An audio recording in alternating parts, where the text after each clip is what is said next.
وَإِذْ قَالَ لُقْمَانُ لِابْنِهِ وَهُوَ يَعِظُهُ يَا بُنَيَّ لَا تُشْرِكْ بِاللَّهِ، اور جب کہا لقمان نے اپنے بیٹے کو، وَهُوَ يَعِظُهُ، جب اس کو وہ نصیحت کرنے لگے، یا بنیہ، اے میرے پیارے بیٹے۔ یہ ابن کی تصغیر ہے بنیہ، اور اس کی پھر آگے یا متکلم کی طرف اضافت ہے۔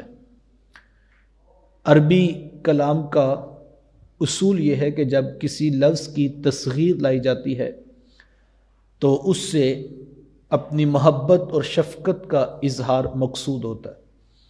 ہمارے ہاں اردو کے اندر، پنجابی کے اندر بھی یہ چیز پائی جاتی ہے۔ جب باپ اپنے بیٹے کو چھوٹو کہہ کے پکارتا ہے تو اس چھوٹو کے اندر محبت ہوتی ہے۔ تو اسی طرح عربی میں جب اہل عرب کسی لفظ کی تصغیر لاتے ہیں تو اس سے اظہار شفقت و محبت ہوتا ہے۔ تو حضرت لقمان علیہ السلام نے اپنے بیٹے کو یا بنیہ کہہ کے پکارا، اے میرے پیارے بیٹے۔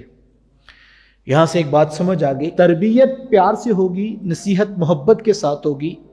صرف بیٹا نہیں کہا، میرا بیٹا کہا، اور تصغیر کے ساتھ کہا، اے میرے پیارے بیٹے۔ اب جب اس شفقت کے ساتھ باپ بلائے گا تو پھر نصیحت اثر کرے گی۔ پھر آگے کہا کہ لا تشرک باللہ، اللہ کے ساتھ کسی کو شریک نہ ٹھہرانا۔ پہلی نصیحت جو حضرت لقمان علیہ السلام نے کی وہ یہی تھی کہ بیٹا میں تمہیں نصیحت کرتا ہوں، اللہ کے ساتھ شرک نہ کرنا، ہمیشہ توحید کے پرستار رہنا۔ اور توحید کا سب سے بڑا فیض یہ ہے کہ توحید انسان کو مالک کی ذات کا توکل عطا کرتی ہے، اور اللہ کی ذات پر جتنا توکل مستحکم ہو جاتا ہے انسان اتنا گناہوں سے اور آلودگیوں سے محفوظ ہو جاتا ہے۔ تو ہم اپنے اولادوں کو خوبصورت عقائد ان کو ضرور سکھائے جائیں، ان کو پاس بٹھا کے بچپنے کی عمر میں کہانیوں کی صورت میں ان کو چیزیں سکھائی جائیں۔ میں نے شاید کسی نشست میں یہ بات رکھی تھی کہ ہم نے اپنے گھروں میں یہ کہانیاں سنی ہیں۔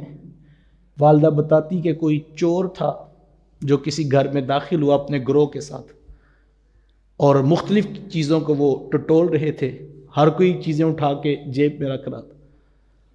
اچانک جو ان کا سردار تھا اس نے کہا کہ جو کچھ اٹھایا وہ یہیں رکھ دو اور یہاں سے نکلنے کی کوشش کرو۔ خیر وہ سب کچھ چھوڑا اور بھاگ کر نکل کے چلے گئے۔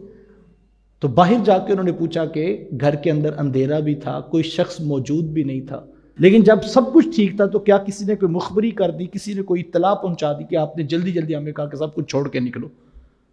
تو وہ جو چوروں کا سردار تھا وہ کہنے لگا کہ اصل ہوا یہ کہ جس طرح تم چیزیں اٹھا رہے تھے تو میں بھی اسی طرح چیزیں اٹھا رہا تھا، اور چیزیں ٹٹولتے ٹٹولتے میرا ہاتھ کسی شے پر پڑا اور میں نے چکھ کر دیکھا تو وہ نمک تھا، اور پھر میرے ضمیر نے گوارا نہ کیا کہ جس گھر کا نمک کھایا ہو وہاں دھوکہ دوں گا۔